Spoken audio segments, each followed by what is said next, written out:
Okay, it's all yours, Carl. Okay.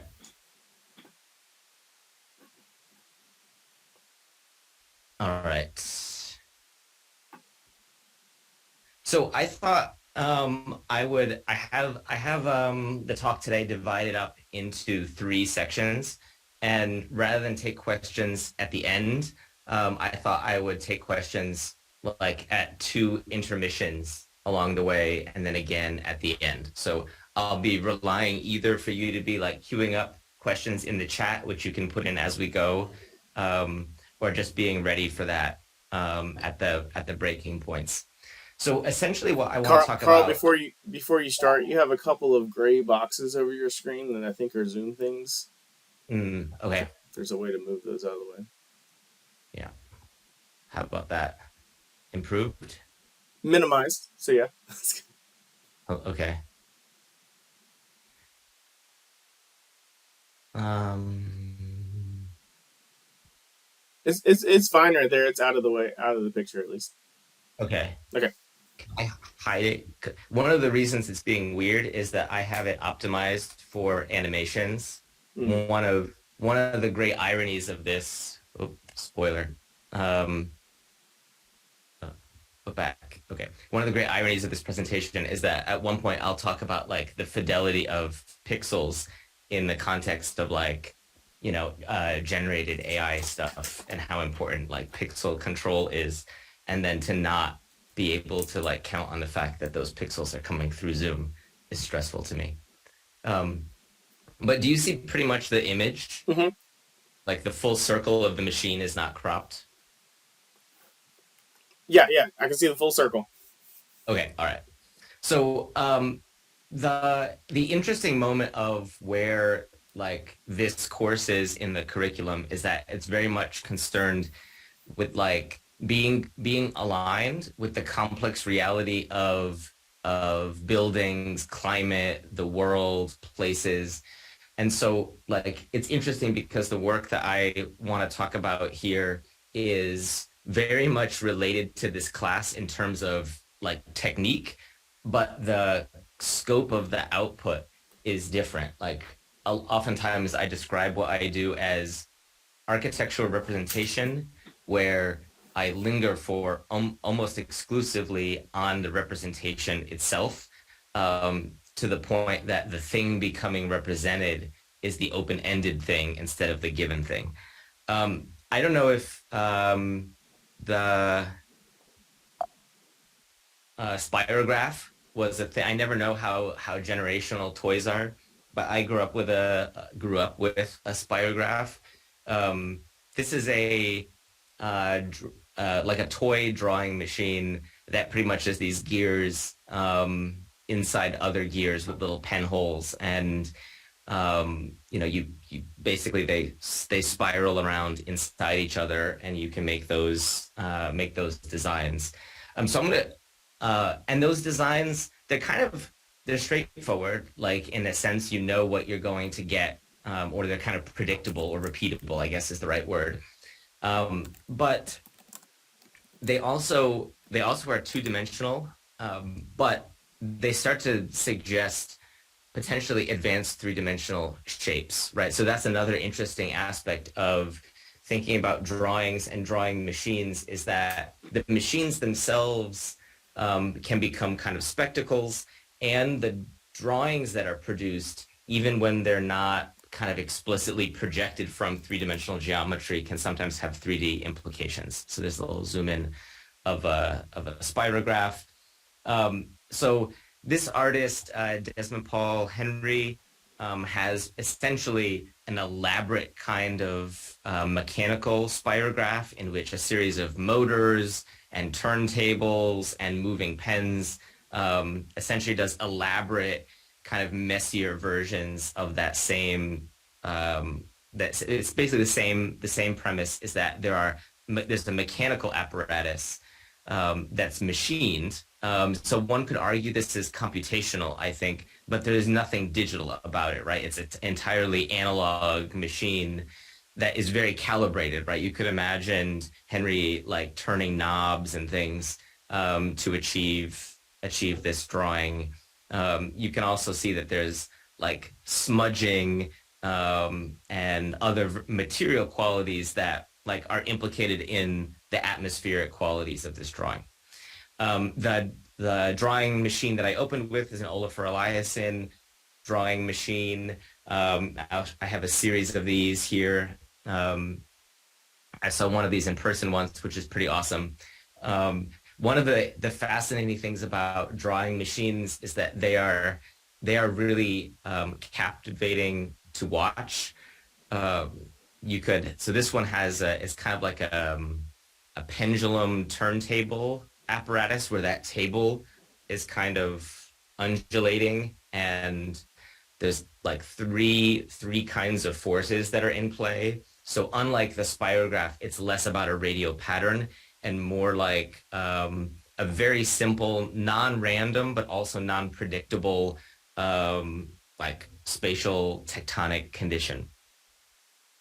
If you want to screenshot that, if you want to watch, this is a good, at least last time I checked, this was an exhibit that has some videos of some of these machines in action.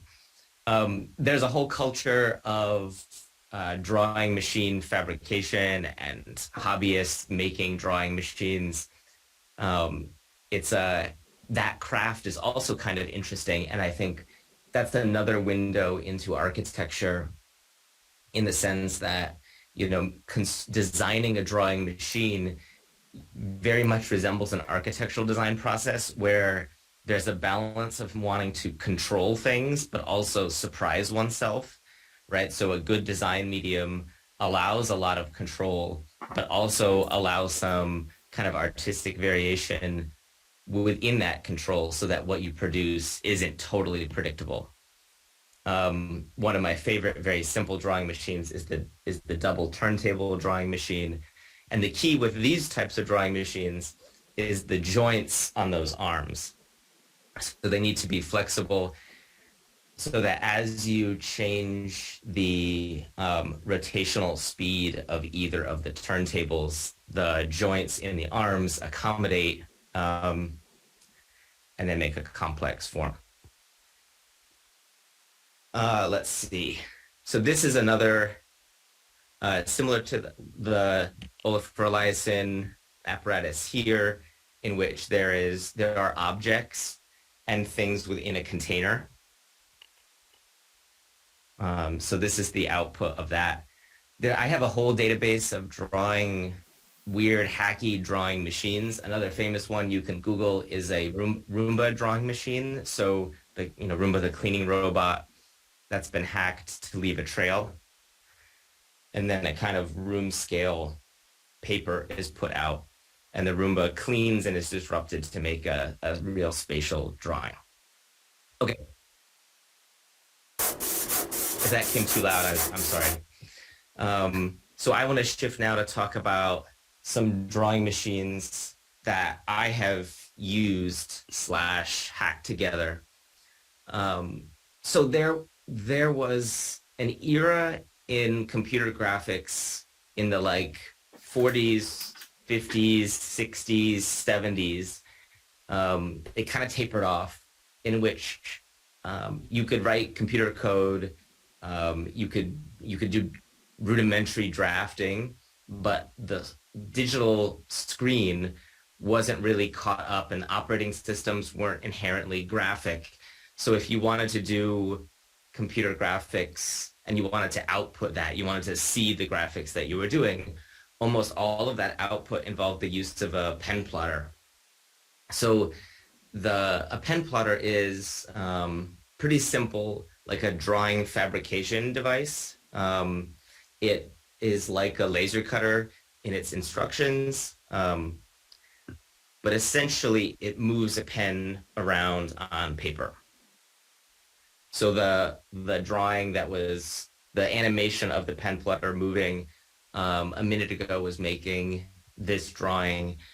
I really like these machines because it's very different than a paradigm of file print, where if you're saying file print, the presumption is if all goes pretty well, what you get on the paper is a pretty consistent representation of what you have on screen, right? And a lot of energy and effort goes into making sure that process is as calibrated and precise as possible. But one of the great things about drawings is that they're meant to be, or the legacy of drawings anyway, is that they're material conditions. So, um, they're objects that we can inhabit space with, something very different than the digital image, something different than even the digital image when it's printed onto paper.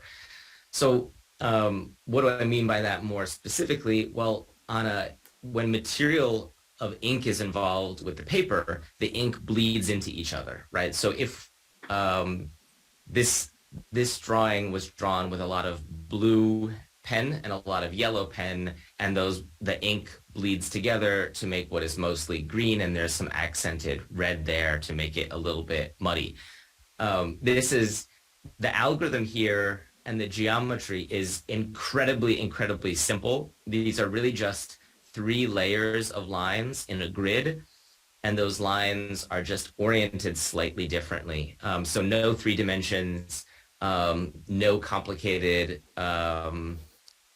conditional geometry, just sort of like evenly rotated, but just sort of slightly offset from each other lines.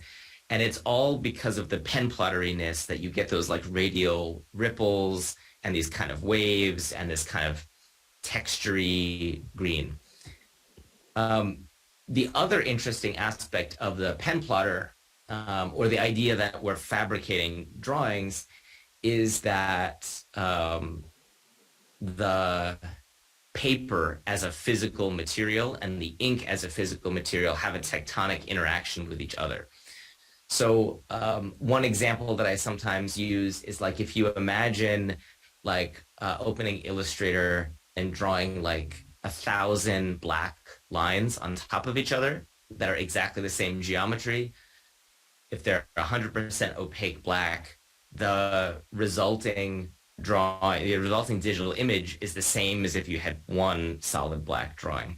But in the world of the pen plotter or any drawing machine, 1,000 black lines is very different than one black line, because each mark on paper is slowly destroying or affecting that paper in some way. You can also see in the world of drawing machines, there's a dimension of speed with the line. There's also a little bit of a third dimension. Maybe that'll come up in a better example is coming up. But imagine the difference between drawing a very fast line and a very slow line. When you're dealing with the capillary action of ink intersecting with paper, the slow line gives more chance for the ink to bleed into the paper. So all of a sudden, things like line weights and line quality are directly tied to the machine.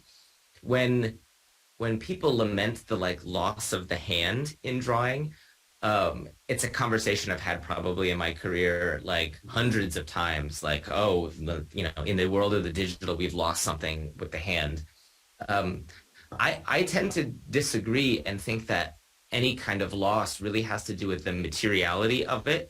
I tend to find that I use my hands pretty exclusively when doing computational stuff. There's lots of muscle memory, haptic knowledge that goes into doing things digitally that is just sort of spread out in a different way. But I do think there is something important that's lost when we think about the image, digital image versus the physical drawing. And that has to do with things like the making of the drawing, right? The speed that we move the pen and the effect of the drawing. Another way to say this is how much, when you pin up a work of representation, how much is how someone made the inkjet plotter that you used implicated in your work, right? If all goes well, the answer is almost none, right? Like we don't really care how the inkjet works. We just hope that it does and want it to do a very good job. In this world, there's no aspect of either the coding or the machine or the paper that isn't all part of the design process. You may have, or you will at some point encounter like G code or other machine code that is the thing that is the content that actually gets distributed to the machine. Um, so whether, if you're CNC milling, for example, you've encountered a G code generator. Um, the pen plotters use something similar, but it's called HPGL, which is Hewlett Packard's um, proprietary but open machine code language for pen plotters. It looks jargony, but it's actually very simple. There's two-letter commands followed by numbers. So pen up, pen down, and select pen, and then coordinates. So very, very Cartesian. The nice thing about this, and the nice thing about the vintage of the pen plotters, is that they use a serial port, which doesn't have any compression in it. So essentially, I have all these like 1980s era pen plotters that if you simply have a USB to serial adapter and a way to generate and send these commands, one can control a pen plotter. So that means it's possible to use almost any digital interface, any existing software to communicate with the pen plotter with a little bit of work to get them physically connected. So I've used Grasshopper in Rhino to generate that HPGL code and control a pen plotter. I've used a Twitter bot to generate that content and control a pen plotter. But most of the time, I write Python code outside of Rhino to make my own little mini softwares that do something very specific. So in this case, this is a little agent that kind of swirls around in a very coarse way and then is retraced with a smoother line. And then lines calculated towards a vanishing point, and then as it's going, sending that information to the pen plotter. So this is, in this slide, I'm making the decision to generate an animated GIF as I go, but that's only because I'm interested in like controlling and previewing it. Fascinatingly, the resolution that I have on screen is not nearly enough to kind of capture the qualities of what was eventually printed.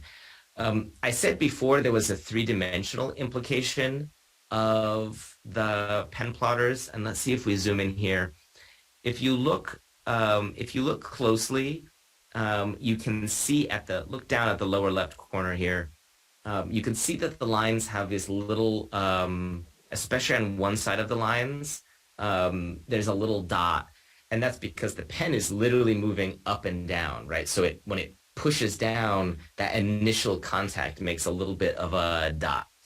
So in addition to the lines bleeding into the paper, the line is really a kind of variable, complicated thing as it is marked.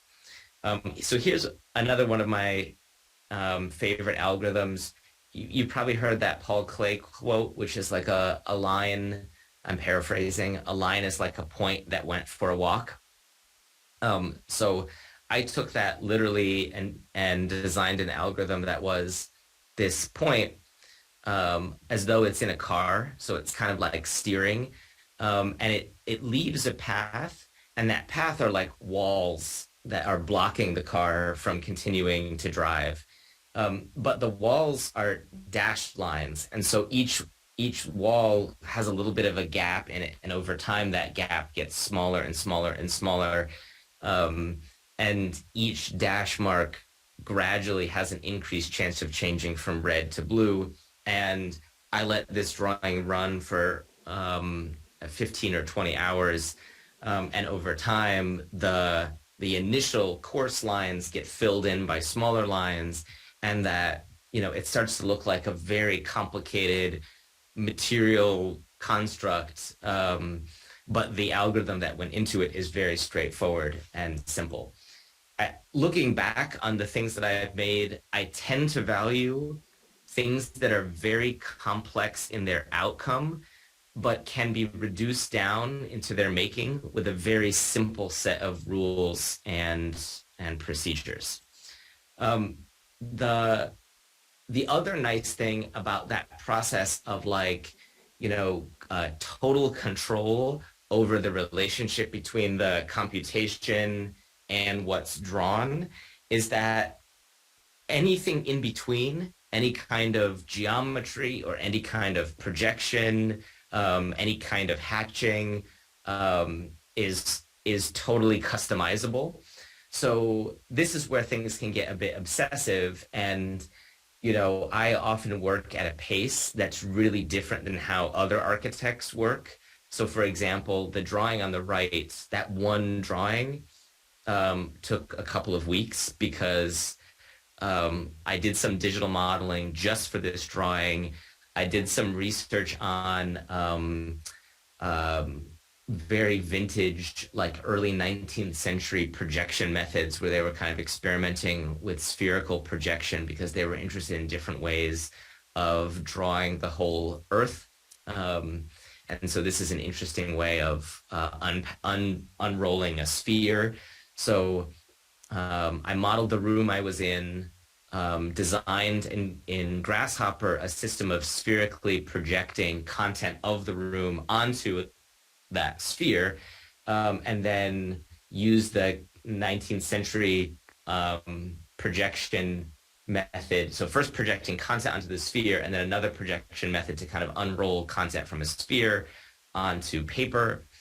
But I was really interested in the hatches also coming with the projection. So then, there's also a very somewhat tedious method of hatching in 3D some of the content and hatching in 2D some of the other content so that I could control the extent to which the hatches came with the projection or not. I I do often look toward very building oriented algorithms. So I spent some time observing stonemasons in the construction of stone walls, of which there are lots of different kind of embedded human algorithms. And so this is a stone wall generation algorithm. It's interesting because stone walls are not quite as simple as packing, right? So packing algorithms are a whole other genre, or it's a related genre, but in the stone wall crafting, the mason gets to decide when they want to cut a stone. So it's a combination of found stone and cut stone. And so there's a kind of subjective judgment call in there. So that kind of algorithm is particularly interesting to me. So coming back to drawing machines then, right? So I started with these spirographs and drawing toys and exhibited drawing machines. And then went to pen plotters, which are kind of like a found, technically they're like a store-bought drawing machine that I do very little kind of tinkering with to get them to operate properly. Basically, it's like refurbishing them. For the most part, I'm not making drawing machines, but making drawing machines is super interesting. So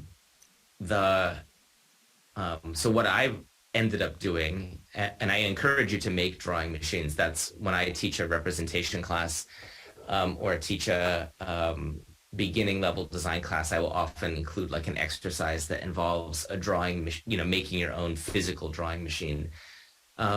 There are some beautifully simple ones.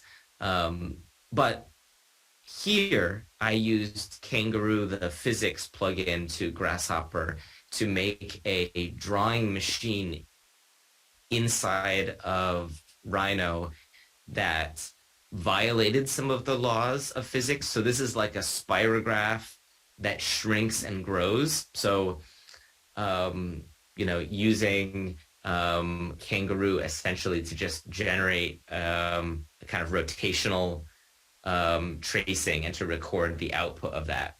But Kangaroo also has much more fun things like gravity. And so the next series of drawings is like I'll try to animate it with my hand because I don't have a good animation of this, but essentially imagine, so see how my wrist is kind of wobbly and my elbow is also kind of wobbly. So imagine the tip of my finger has a pen on it and I'm rotating my elbow.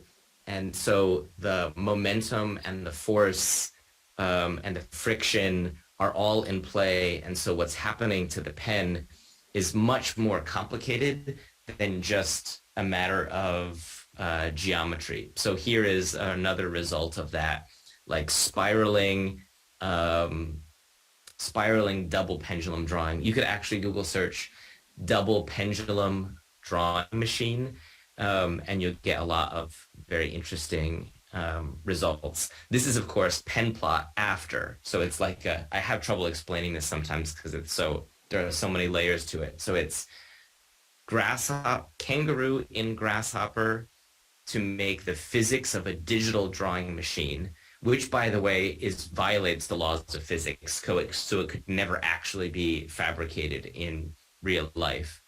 Then taking that content, exporting it to the HPGL code so that the pen plotter can then plot it as though the result does match that impossible to make drawing machine from Rhino. Okay, let's take a break and see if you have questions.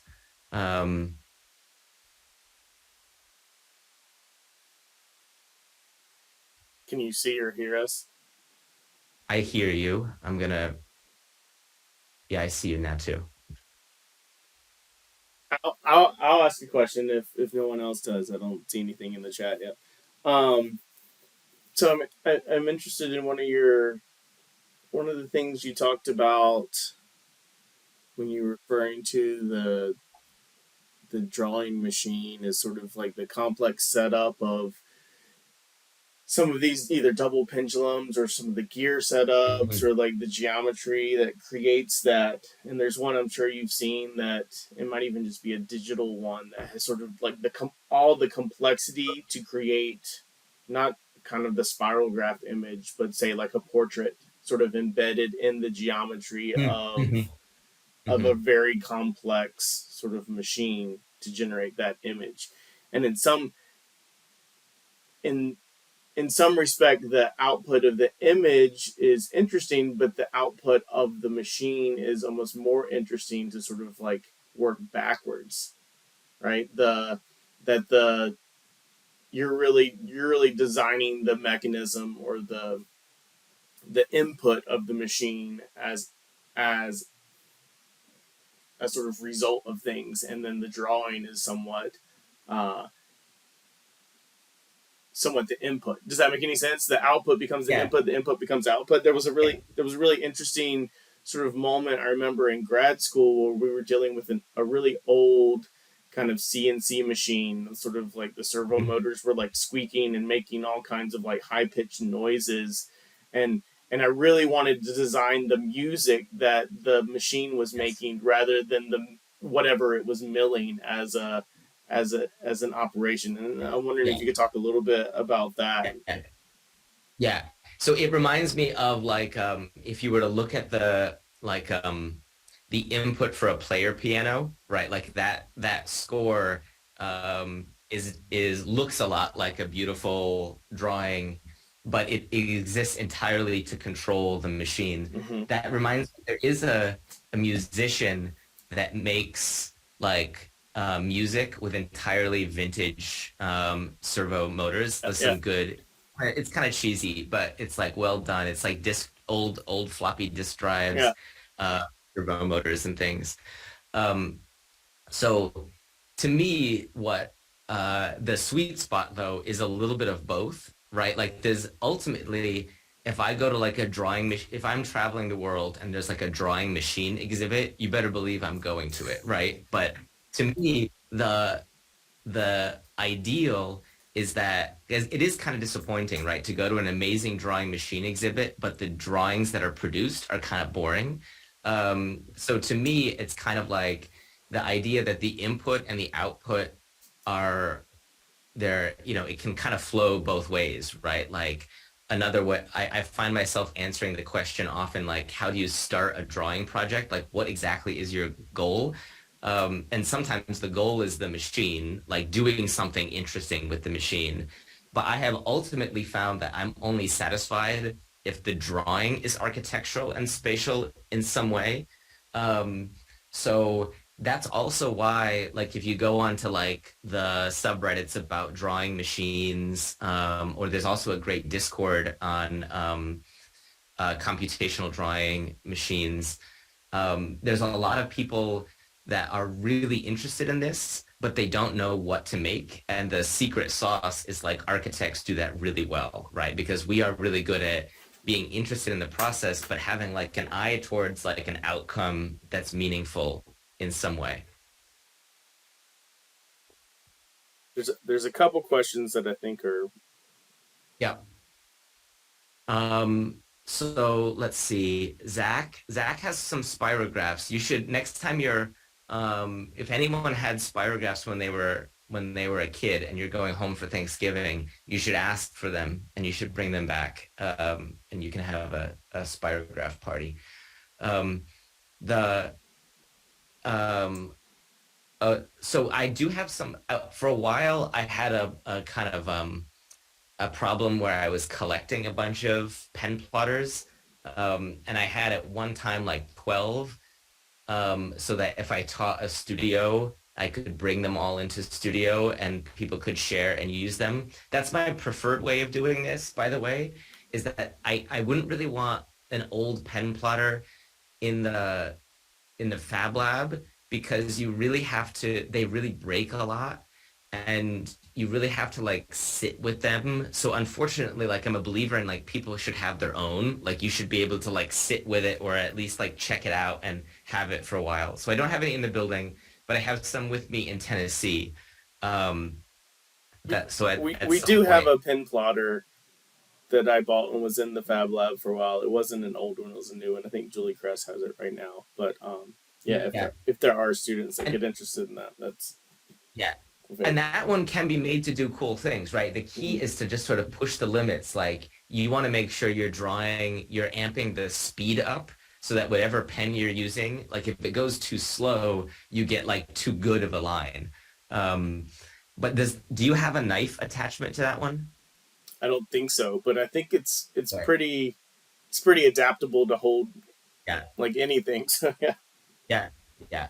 There's also a company that makes a mechanical pen adapter for them that kind of a mechanical pencil that self-advances lead so that you can really get like light pencil quality lines with it. So some interest in the book, that's nice. The good news is the computational drawing book is out of print, but they're printing now a paperback second edition. So very soon there will be a paperback one. But I would prefer if you didn't go out and buy it. Like it's I work here, so I can hook you up with content. But I can't give you the PDF of the full book, but I can give you like a chapter or two if you ask without breaking the rules of the contract. So basically, collude with your friends to ask me for chapters, and then you'll have it. I have the The hardback that I'll try to bring into class one day if you guys want to take a look at it. It's a pretty nice book. um, so to build one, I would start with a AxiDraw. Is a kind of kit that is very flexible. But the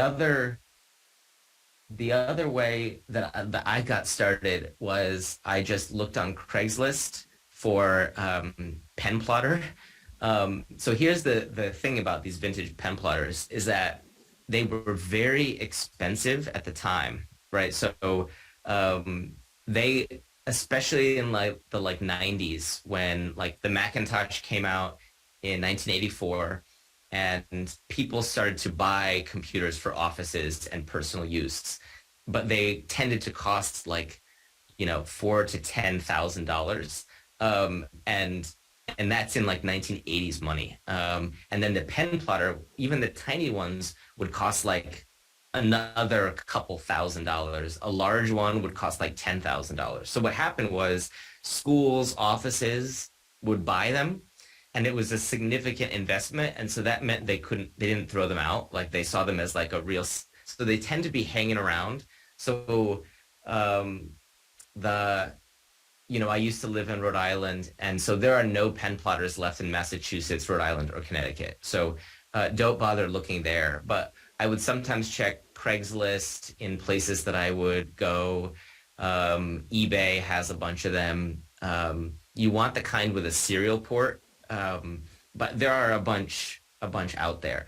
Ultimately, I would suggest you start using machines that you have access to rather than making your own machine because I agree with what Marshall said, like it's better to be dabbling with the kind of use of the machine and thinking about the drawing that you might produce at the same time. And if you spend, a couple months making a machine, that'll be a fun couple of months, but you won't actually be making drawings for a while. And so it's really after you have the machine that the good stuff starts to happen. So ideally, you get yourself, you can also, there are some good CNC attachments. Robot arms can draw. Like the good thing is like almost any machine we have can be used to make a drawing in some way, right? Like it's actually a simpler case. So even the laser cutter can be an interesting drawing tool. A super, I, I like to get like Bristol and go to a laser cutter with like super high speed and low power, and like that gets you some of the same qualities of a drawing.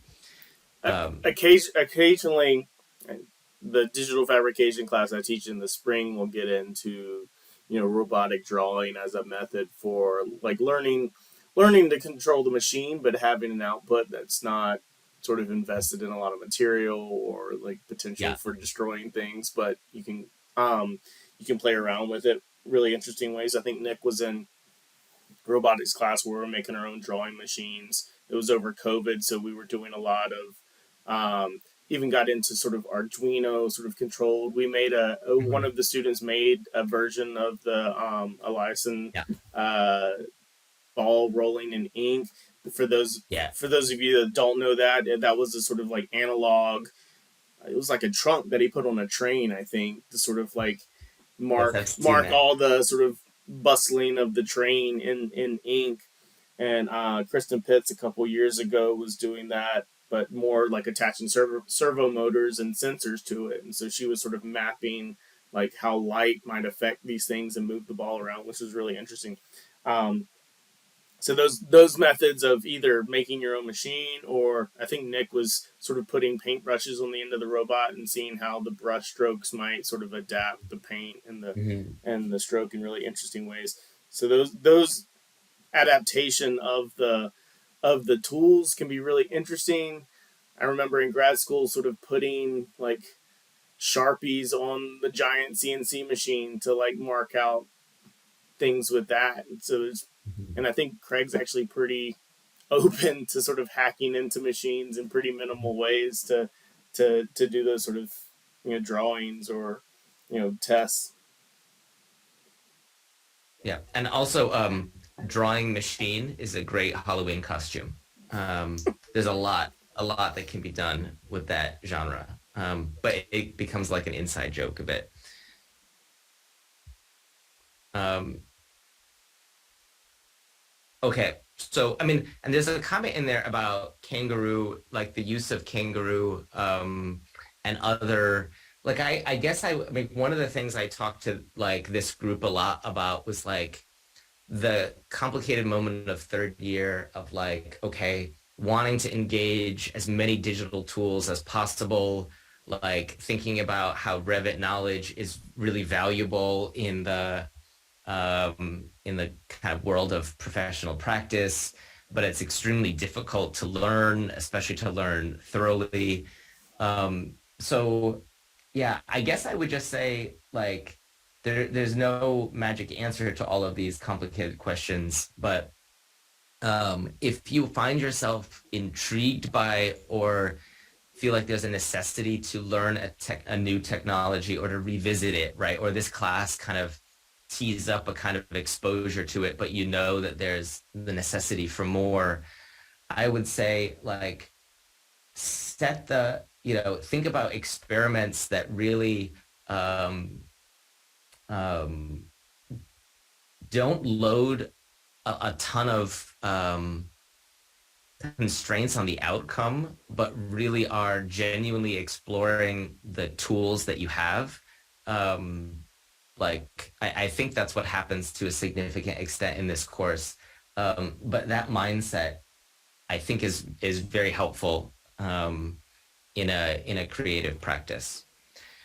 So the second part of this is that I want to talk about is the pixel. Can you move that I think. gray block again? Oh yeah. Oh yeah. Yeah. Yeah. Better. Yeah.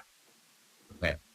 Um, so the one fact that really floored me was when I learned that there are more images as of about 10 years ago. There are more digital images that have been produced than digital images that have been produced and will ever be seen by even one human. So in other words, there are more images out there that exist to transmit data and are used within software by a significant order of magnitude than there are images that humans like look at and engage.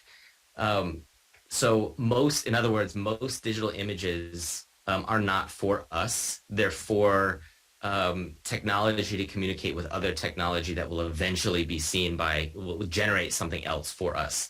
Think about, for example, so that includes things like images for texture maps or images that are used as like sprites in games, um, or images that are just used as like data sets. So the I want to talk about like the role of the pixel and the role of the low resolution digital image, especially. So almost everything that we engage in terms of our visual culture is a digital image and thus is made up of pixels. And like printers, we often ignore the fact that the pixels are discrete, controllable, craftable things. So let's go back in time a little bit. But first, let's keep in mind that a digital image always has a finite number of possibilities, right? Like, yes, we have a lot. We have like 16 or 32-bit ranges of colors. So there's lots of possibilities for every pixel, but it's a discrete number of possibilities. And so the the digital image is not an open-ended set. It's a discrete set. So I am kind of interested in this idea of super low resolution, like Mario Klingemann here is making a work of art that is simply all of the possibilities of a black and white 9 square grid. And I do kind of enjoy the possibility of like, what if you were given a prompt and that I said you had a 9 square grid and all of your control is to simply to make each square black or white, and your job is to make the most compelling composition. Like how many people, like there's only a certain number and they're all here. How many people would, could you defend one? Like, could you make an argument for a certain composition? So I just find that like a fascinating kind of rhetorical question. I'm not going to show too many buildings or any besides this one, but I also think the low resolution building is its own lecture. It's not this lecture, but it's a lecture. This is the Ricola warehouse. There's two Ricola, like cough drop Ricola warehouses by Herzog and de Meuron, one that's fancier and one that's just this shed. This is one of my favorite buildings. There's a lot to talk about here and how simple and straightforward this is. There's an awesome detail at the corner, fascinating enclosure system, fascinating like vapor barrier, or non-vapor barrier, I should say, but climate controlled system there. But back to this idea of low resolution. So if I just said a 9 square grid of pixels, you would of course think about each pixel as like a toggle that you would control. I do want to mention like the game of of chess is an eight played on an 8 by 8 board, and after 40 moves, the number of games that are possible is greater than the number of electrons in the observable universe. So this gets to that same image culture, right, where we are discretely controlling finite conditions, but the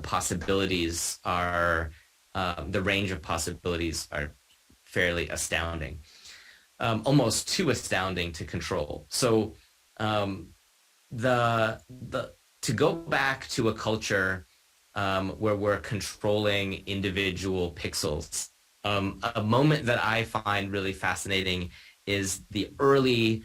I said before that computers and computation in architecture and design has been around for longer than there have been graphic interfaces. Um, the the Macintosh and the Macintosh operating system was the first like widely commercially available graphic user interface on a personal computer. And Susan Kare was a graphic designer that worked closely with Steve Jobs to design the icons for the first Macintosh operating system. The one of the secrets to why the Macintosh operating system was so beloved for so long, I think can be traced back to the fact that there was a designer who was in charge of the interface. But some of my favorites are the trash can and the bomb because they really, with a finite, very few number of pixels that are all black or white, there's a whole lot of subtlety, right? Like every pixel is like cherished. It does a lot of work on the trash can to suggest that it's bumpy, and on the bomb to suggest that it's a little bit glossy. Care also designed some low resolution fonts for the Macintosh. There's also this meta question of how do you design um, uh, icons for a graphical user interface before you have that graphical user interface. So her use of graph paper, and then eventually her use of a prototype version of the operating system, custom designed for her by another Apple developer.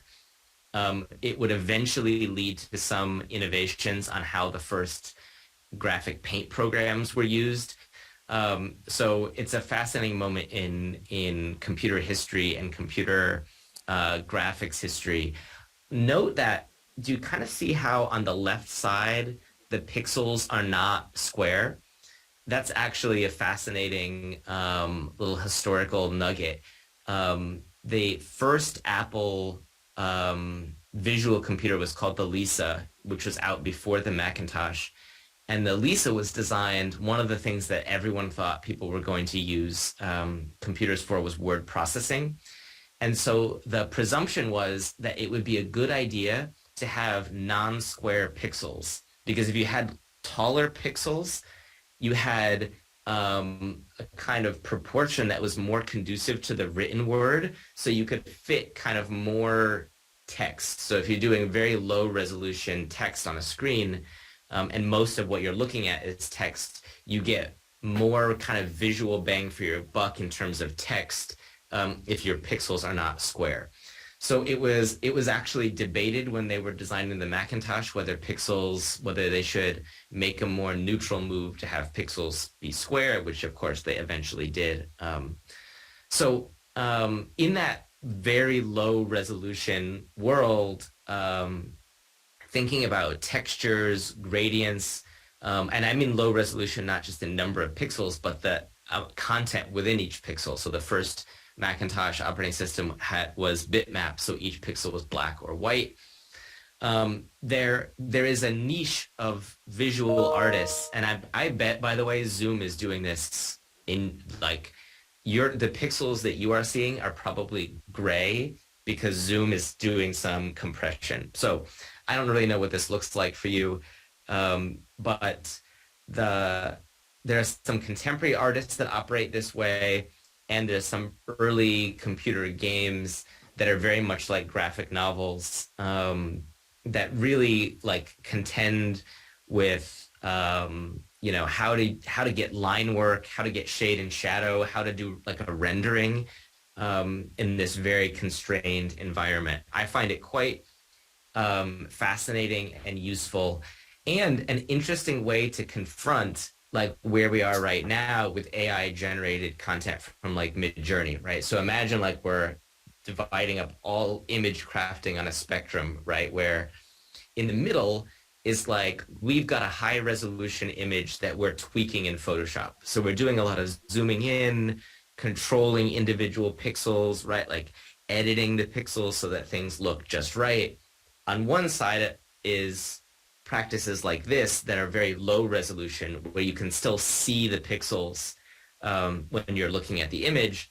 On the far other side of the spectrum is that not only are we not controlling or crafting individual pixels, but we're not really even thinking in terms of composing the image or planning or diagramming the image. The image is generated and is something that if we want to edit it, we revisit the terms of the generation. This artist is a contemporary artist that works with low resolution pixel based crafting manually. So I'm fascinated by his work, in part because he's working in an oblique axon. So there's very little outside of the discipline of architecture, like use of the oblique axon in 20th and 21st century artistic imagery, at least not on purpose. So I'm fascinated by like his control of line work and his like subjective use. You could tell it's contemporary because Pikachu's in there, if you're looking closely. But he's got shade and shadow in there. You could, but very tightly controlled, lots of use of pattern, very selective use of lines. All of this is without anti-aliasing. Anti-aliasing is the idea that once you have gray values, like different values of gray, you can smooth in the line instead of just filling like kind of diagonally stepping, you kind of fill in various lights and darks in between to soften and smooth the edge. But when you don't do that, you have to be really controlled about how and when you are deploying a line versus tone.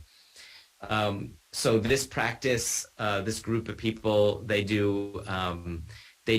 are almost all, I believe all in their practice, isometrics, and they do pixel-based drawings of cities. So I've got a couple here.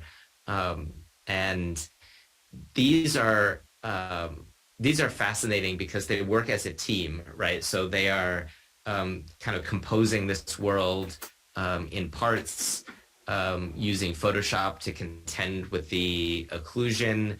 I've always wanted to find the time to interview them so I could ask them about their construction lines and whether they're doing like some blocking to plan out the image. But their images, they're low resolution, but they're also huge. So there's like, when they're printed, they're kind of printed like 60 inches by 40 inches ish. So they're large enough that if you walk up to them, you can totally see the individual pixels, right? Like they're crafted with like pixel precision. But there's enough extents that you can also step back and see the incredible detail. Because of time, I'm going to skip this break and then do the final portion, and then we'll talk again at the end. All of the drawings that we deal with are digitized at some point, right? So I spent some time at the beginning, like saying, we like the materiality of drawing. We think about ink and paper. As you know, I made a book entirely about computational drawing that, unpacks all of these material and digital and computational cultures. Really, like it's arguably an optimistic contemporary celebration of the computational physical drawing. Nonetheless, it's, I made the book in 20, between 2014 and like 2016, the book is digital, obviously, right? Because it's the world we live in. There's no such thing as a book that's not laid out on InDesign, that's not digitally proofed and edited and digitally processed, right? All the drawings that went in the book are scanned, obviously, right? And so they're all digitized. And they're all super high resolution. Like when I get them scanned or photographed, I want as much fidelity as possible so that there's no pixelization of this content. But nonetheless, all of that content are pixels. So the and I also, because I deal with low resolution images, I spend a lot of time talking to like my publisher about how to get super low resolution images and super high resolution images to exist at the same time. So that's a whole other story, is like I had to write some scripts to make the book that is a book about scripting and computation, because the printer kept freaking out, the like professional printer, that there was too many low resolution images. But I was like, no, that's the point. I want them to look pixelated on purpose. Anyway, it was a whole thing. So because digital images are just pixels and it's just data, it becomes possible to computationally operate on those digital images.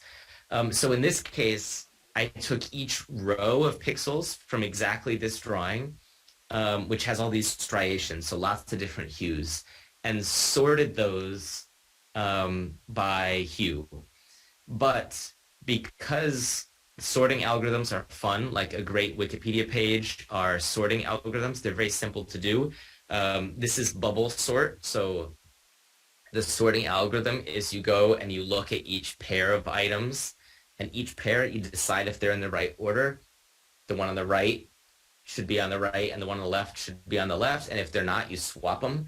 So imagine sorting a bunch of numbers, right? You'd look at the first two, and if the one on the left was greater than the one on the right, you'd swap them, and then you move to the next pair. And you keep doing that until you make it all the way through the list, and you don't have to do any more swaps, and then you're done. So this is the sorting by hue, but in the middle of the process. I have no idea how nicely this is coming through Zoom, but this is a photograph where the sorting is happening real time based on an overlay that I gave it about how far away the pixels are. So stuff in the distance is being sorted separately from the stuff in the foreground. I have a couple more of these. These are all from Southern California, where I was when I was working on the book. This is a Neutra house that's owned by Cal Poly. So this is, again, pixel sorting left and right. The other nice thing about thinking about the digital image is that it's so fundamentally simple when you think about just the pixels. And you can do all sorts of things with relatively simple math. Remember, I said, like, I'm a real stickler for like simple, even dumb algorithms that do complicated things. So one thing I often like to do is show people this animation and ask them what they think is happening. And there's all sorts of fascinating, like, it looks like something is happening very different than what is actually happening. This is, again, a sorting process, but before it's sorted, the lists that are generated that are sorted happen after this. The XY coordinates have been converted to Cartesian coordinates. So it deals with rings, right? So each list is every pixel that's a common radius from the center, because once it's in polar coordinates, you have angle and radius. So that's what's happening here. I did that to a few other photographs that like sort in a very strange way. It's sort of like putting this image in a blender, where all of a sudden the logic of the image that we can't help but see, right? Like this is a screen, or looking through a screen at a building, all of a sudden the process of sorting it really forces one to look at the pixels. So they're very like reality disrupting. I did make some drawings that were um, designed just to be swirled around like this. So this is another one of those weird trips through Grasshopper to make a scaffolding, um, Python and Rhino to do some hatching, um, and then outputting using Python again to make the um, uh, HPGL pen plotter code, and then scanning it back in and doing a totally different script in Python to sort the pixels in the image. So that's where I stop, mainly because of time. Um, now that we've kind of come full circle, literally and figuratively, drawing machines to pixels to back to drawings that are intertwined with pixels. Um, that's where we get to stop.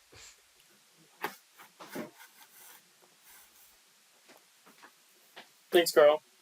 Um, maybe a couple questions Yeah. before I pass it on to the students that I thought was interesting in this section. One is the a lot with the 2D representation, and maybe that's something the students were doing as well with their sort of mid journey to model.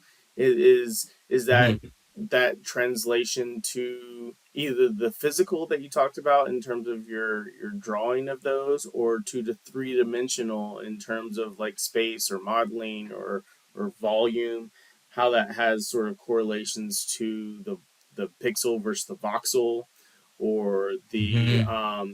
the depth of the image that you're expressing two dimensionally versus three dimensionally, or how these things might sort of um, algorithms or processes that are applied in the two dimensional realm could be a three dimensional process when considering the sort of digital space Yeah. of Rhino or other sort of things. Maybe we could discuss Yeah. talk about those features Yeah. as well. So another common or related question, well, not well, a different question that I think actually relates to this that's very common these days is are are you alarmed that Midjourney can replace the designer, right? Like that's a question I get like, from family and friends a lot. Like and I generally believe I'll tie those two questions together, I think, or I'll try to. I generally believe that the most exciting thing about any drawing or image is that it's meant to be read, and not just like looked at or processed. And so I'm less interested in drawings or images that are like facts and more interested in drawings or images that are measurable or interpretable by humans. So to me, I would prefer to encounter a drawing that I can interpret as three-dimensional in different ways, and be disciplined and rigorous about that than shift and use the same algorithms on something that is 3D, right? Like voxels instead of pixels. But at the same time, I think it would be a missed opportunity to stay two-dimensional forever. So I think that question, like like how and when, if you're dealing with images, either generated images or machine drawn images, um, like how do you operate three-dimensionally on it is like an exciting and interesting question. Um, the I also This is another reason why I think drawing machines are quite interesting, because a very spatial drawing machine that's three-dimensional can make a two-dimensional drawing that in a way represents that machine, but has a totally different spatial interpretation of that drawing. So I tend to favor like lots of movement between 2D and 3D. Like I don't think any answer is a wrong answer, but I think just one single answer would be like an unsatisfying answer. So um like I don't know if you find this, Marshall, but my thought if I were teaching your class is that I would want to spend a whole semester on every project that you were doing because there were so many different like possibilities and experiments that could happen. Like I'd rather I could see totally spending a whole semester on like Midjourney generates something. Um, and then I conceive of how it's digitally modeled. But then I would want to do that again and again and again and again. And of course, you can't do that for forever because there's lots to computation and representation that has to be explored. But I mean, I think the there's an interesting correlation, especially some of the later like pixel sorting images that you're doing, where there's almost a there's an abstraction of the image beyond what can be recognized. There's a yeah sort of algorithm behind that sort of not necessarily adding noise, but in some way creating that sort of separation from the image, and you do some really interesting tricks to where you can still somewhat maintain the depth of say the Neutral house, but also Mhm. add that noise. And com- like as a comparison to say even the diffusion models that are happening where that noise is somehow becoming like doing the opposite. The noise builds into the yeah image of more clarity, or like back the other way, you're sort of taking the clarity of the image and building in the noise.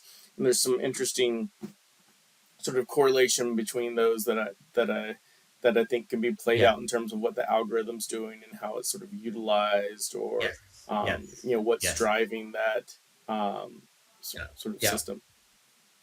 yeah and that also is an opportunity to think about three dimensions. Like the thing that I do like the idea that the algorithm is the thing that stays consistent as you change formats and Mm-hmm. medium and dimension, right? So diffusion is a good one.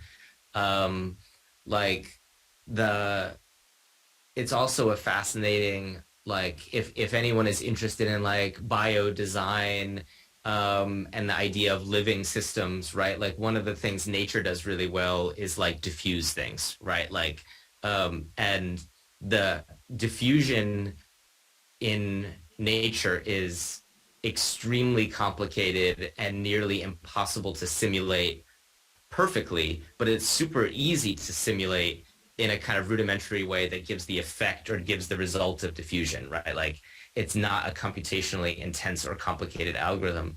So like if you consider like diffusion basically as swapping things, right? Like swapping things to put them locally in a better order, or based on just randomness. That's easy to apply in almost any setting. So that, yeah, that also is something that undermines or is in contrast to the AI generated imagery, right? Where Mm-hmm. the whole premise of a neural network is that you don't get to understand the algorithm, or the algorithm is emergent and adaptable, and not meaningful, right? Like if the diagram of a neural network, it might be interesting to compute, but it's not meaningful structurally from the outside. Whereas like a simple algorithm like diffusion, where you're swapping things, is meaningful. So that may be also something in 50 years, the way we say analog or digital, people might be saying, do you do open algorithms or black box algorithms, right? Like that may be an interesting kind of way of like separating different computational processes. I do think that Um, the neural network is an interesting sort of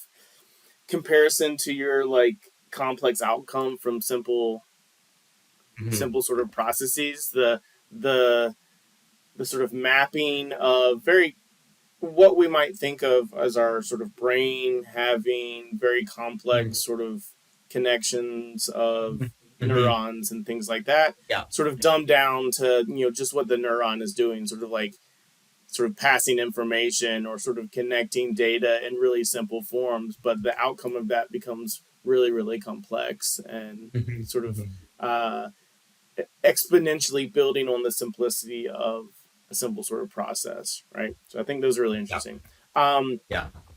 there's a couple questions in the chat from students that maybe you could look at as well. Yeah. Um, Am I working on anything new or too busy directing? Yeah, pretty too busy directing, I think. But the one of the nice things about um, computation in general is that it's very easy to do projects of lots of different scales. So in some ways, I sometimes think I'm working on a 20-year project of pen plotters to make drawings. And I could make a drawing in a day, a new drawing, and be satisfied, and then not make another drawing for another like 60 days, and that would be okay.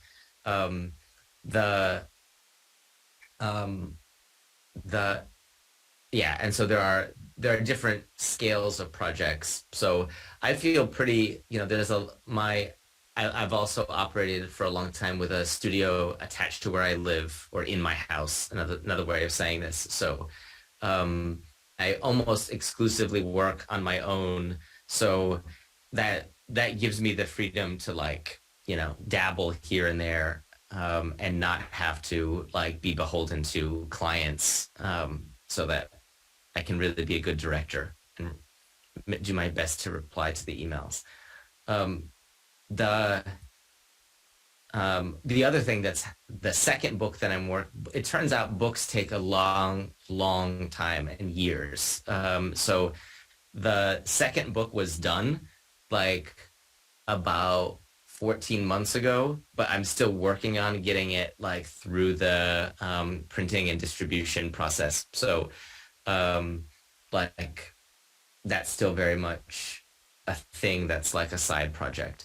And I enjoy the books because I write, this is why I also don't want you to buy the book really, because the I write the books as though they are this same voice that I would use to teach and to talk to people like I'm talking to you. So they're not really like high intellectual projects. They're really about like disseminating knowledge and kind of talking with the audience. So I can already talk to you. So they're really for outsiders who aren't part of this community.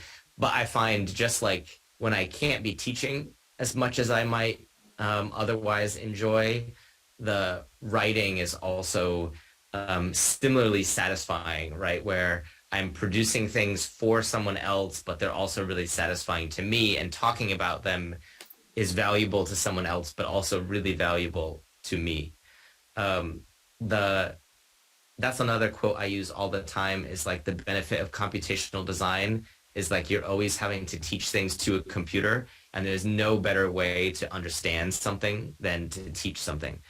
Okay, so Lauren has a good question here about lower pixelization, whether it can correlate to a more subjective viewing of an image, as in the depth of the garbage can, as designed by Susan Kerr. So yeah, I think what it does, yeah, is exactly that. But I would say it forces the subjective reading of images, which we all for sure do and have to do, because we're interpreting them and perceiving them. But it forces the notion that our subjective interpretation is based on specific things we can read and see, and is less like, oh, this is kind of like something I've seen before, and forces it to be like almost like we're the same way we might tour a building and talk about like a concrete meeting glass detail, right? Like I like that level of specificity talking about the details or the pixels of an image. So in other words, like the kind of close read. And if things are so high fidelity that you can't engage the structure of the thing, it hinders that kind of close read, right? Like, in other words, like if you're reading like an intense philosopher like Deleuze, right? Like to me, I want to take it like one or two words at a time, and that you get something really good out of it. So to me, to get something really good out of an image or a drawing, you want to construct a way to talk about how it's made, what it's made of, and it's hard to do that in the kind of technology culture that we are in, where there's so many possibilities and so much resolution, so much content, almost an overload of content. One other thing I wanted to note. Um, Mark Smout of Smout Allen was here lecturing for the Regional Globalism Symposium, and at dinner somebody asked him, "How do you feel about Mid-Journey? Do you think that's like a valuable add to aesthetic culture, or is it kind of like a cheating shortcut that ultimately doesn't add value?" And so he teaches in Unit 11 at the Bartlett, which is really known for like, producing drawings. And he said, I'm not sure. I tend to be against it. And he said, there's enough. This is fascinating to me. I never thought about this, but he said there's enough aesthetic content out there from the Bartlett about Bartlett drawings that he's starting to identify like the effect that this is maybe a little bit egocentric. He's like, I can trace the effect of my studio's aesthetic culture, its effect on the world, because there are little aesthetic tendencies that are influencing output of certain types of architectural drawings and images via Mid-Journey. So to me, that's like super fascinating and exciting. And I was surprised that he wasn't more thrilled about this. Like, to me, the best thing that could ever happen to me as an artist would be if somebody tried to counterfeit my work. Like, that would be so thrilling and exciting to me.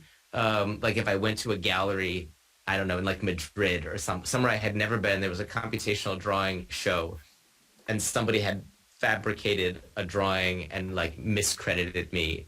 No one would ever do that. That doesn't make any sense. But that would be like fascinating. And the idea that there is a way to use Midjourney as a as a technology for critique and assessment, to like as a way to kind of understand how others subjectively read, the same way like we might use low resolution images to kind of measure our subjectivity or to kind of process our subjectivity, is super interesting to me. Great. Are there any other last questions for Carl? Didn't see any more in the chat. Well, Carl, thanks for coming in and talking to us today. I really appreciate it. I'd like to hear all the things that are going on with you as a new director and sort of bringing it to the school. I'm hoping the sort of like computational aspect sort of infiltrates the students and sort of develops Yeah. a little further as well. So thanks a lot.